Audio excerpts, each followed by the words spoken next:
Terjemah Tafsir Al-Marugi Jilid 1 halaman 215. A'udzu billahi minasyaitonir rajim. Kulu min thayyibati ma razaqnakum. Kemudian kami berkata kepada mereka, makanlah kalian dari rezeki yang baik itu. Dalam kitab Keluaran dijelaskan bahwa mereka kaum Yahudi memakan manna selama 40 tahun dan rasanya hampir sama dengan madu yang dicampur dengan roti. Makanan ini sebagai pengganti roti sebab mereka tidak mendapatkan sayur-sayuran. Wa ma dhalamuna walakin kanu anfusahum yadhlimun.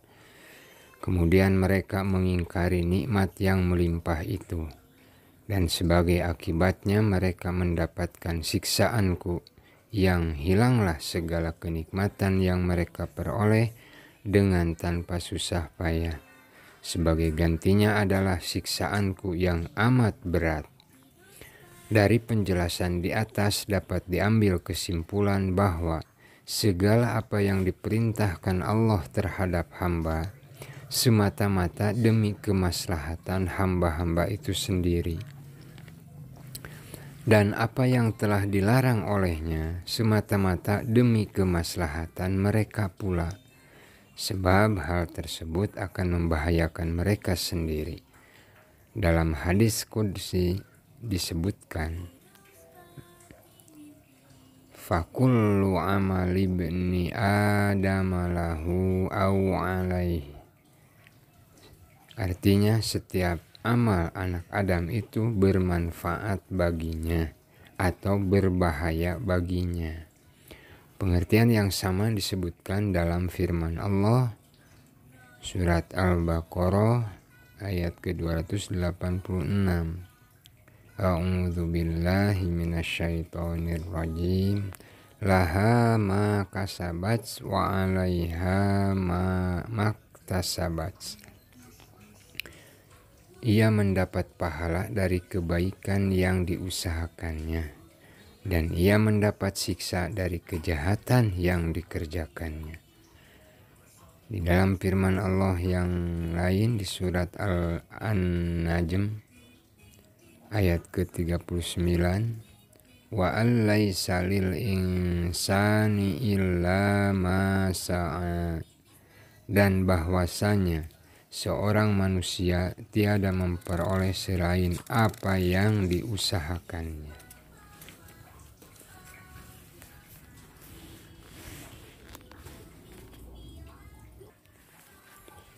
Surah Al-Baqarah ayat ke-58 sampai 59. A'udzu billahi minasyaitonir rajim. Wa idh qulna dkhulu hadhil qaryata fakulu minha haitsu syi'tum ragada.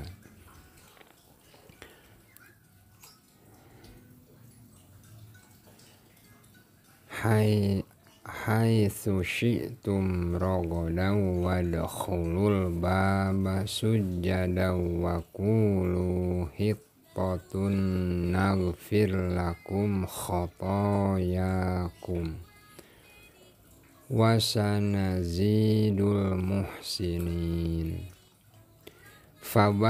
Fabaddalal ladzina dzalamu qawlan ghairal ladzi qila lahum fa'anzalna 'alal ladzina dzalamu rijzam minas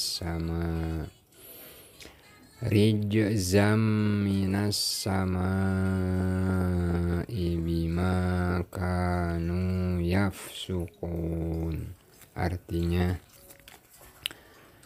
dan ingatlah ketika kami berfirman, masuklah kamu ke negeri ini, Baitul Maqdis, dan makanlah dari hasil buminya yang banyak lagi enak di mana yang kamu sukai, dan masukilah pintu gerbangnya sambil bersujud, dan katakanlah, bebaskanlah kami dari dosa, niscaya kami ampuni kesalahan-kesalahan.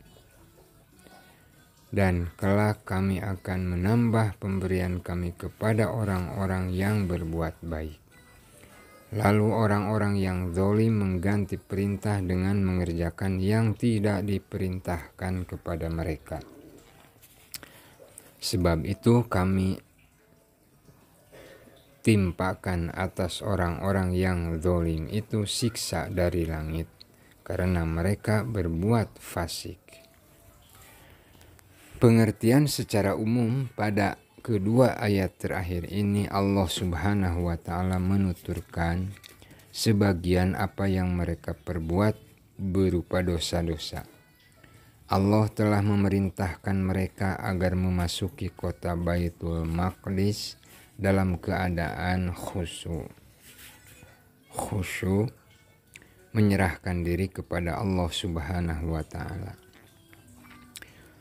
Tetapi sebagian di antara mereka membangkang dan membuat maksiat kepada perintah Allah.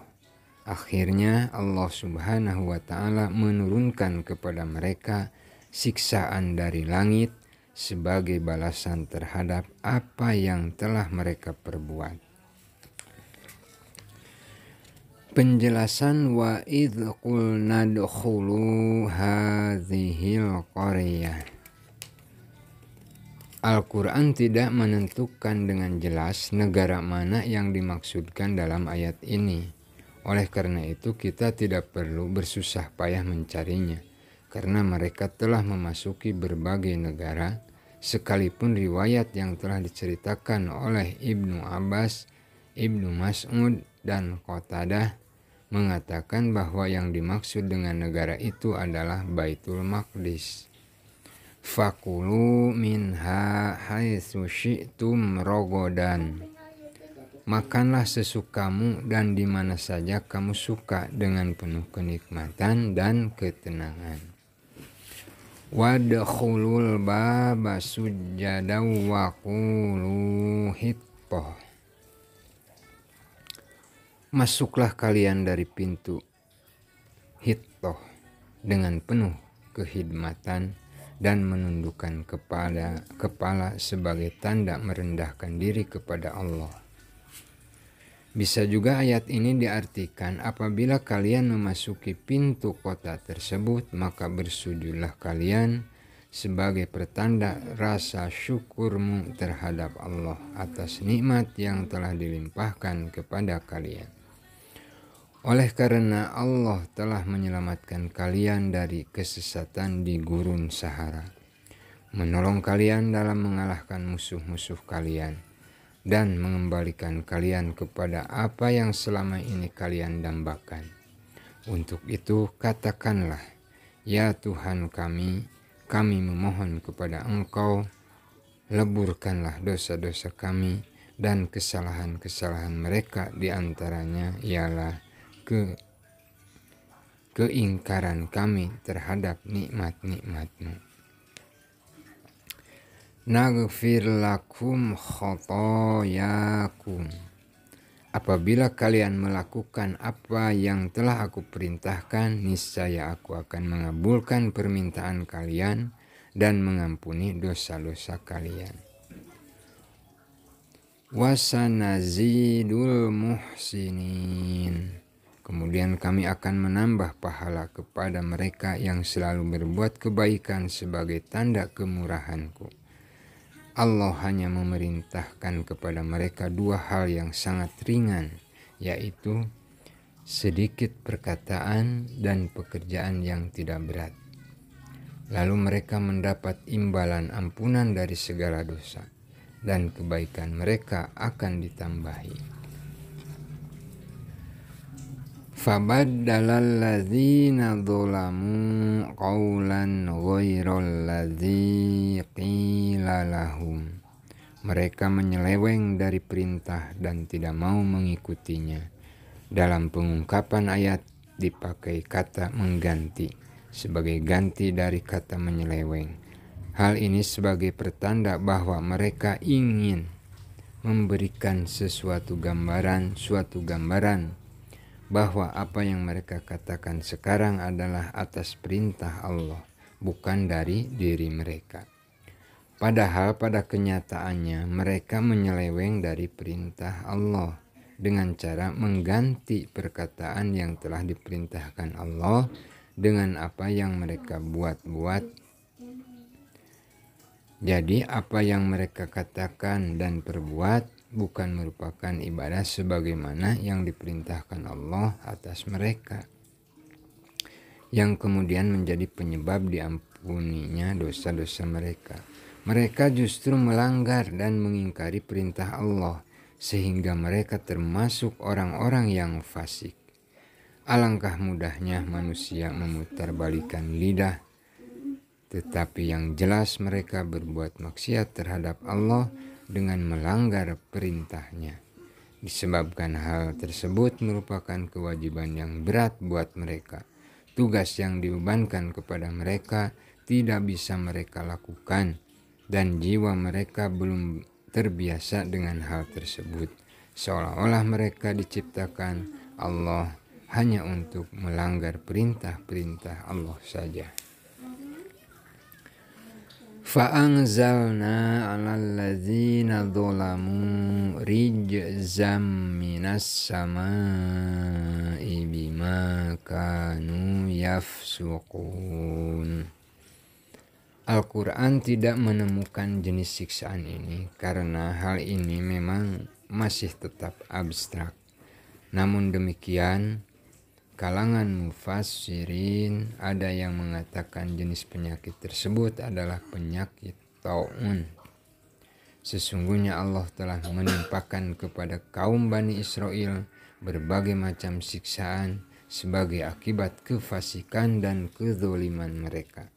Dan oleh sebab itulah mereka tertimpa malapetaka yang hebat sekali, berupa merajalela penyakit ta'un. Di samping itu mereka ditindas pula oleh musuh-musuh mereka.